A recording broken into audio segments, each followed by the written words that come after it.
இன்றைய நாளில் சமையல் பணி செய்யும் பணியாளர்களுக்காக ஜெபிப்போம். தாயும் தந்தையுமான இறைவா, பல்வேறு இடங்களில் சமையல் பணிபுரிகின்ற அனைத்து பணியாளர்களையும் உமது பாதம் அர்ப்பணிக்கின்றோம். அவர்கள் செய்கிற பணியை ஆசிர்வதித்தருளும். தாங்கள் செய்கிற பணியில் முழு மன நிறைவோடு இப்பணியை செய்வதற்கான ஆற்றலை தந்தருளும்.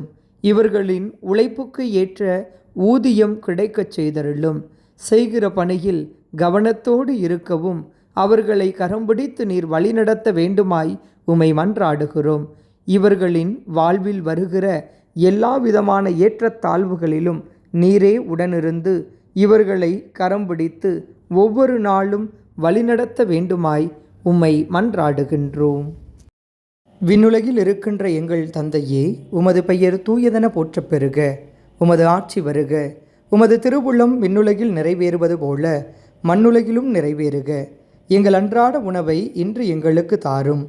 எங்களுக்கு எதிராக குற்றம் செய்தோரை நாங்கள் மன்னிப்பது போல எங்கள் குற்றங்களை மன்னியும். எங்களை சோதனைக்கு உட்படுத்தாதேயும், தீமையிலிருந்து எங்களை விடுவித்தருளும். ஆமேன். அருள் நிறைந்த மரியே வாழ்க. ஆண்டவர் உம்முடனே, பெண்களுக்குள் ஆசி பெற்றவள் நீரே. உம்முடைய திருவயிற்றின் கனியாகிய இயேசுவும் ஆசி பெற்றவரே. புனித மரியே, இறைவனின் தாயே, பாவிகளாய் இருக்கிற எங்களுக்காக இப்பொழுதும் எங்கள் இறப்பின் வேளையிலும் வேண்டிக் கொள்ளும். ஆமேன். தந்தைக்கும் மகனுக்கும் தூய ஆவியாருக்கும் மாட்சிமை உண்டாவதாக.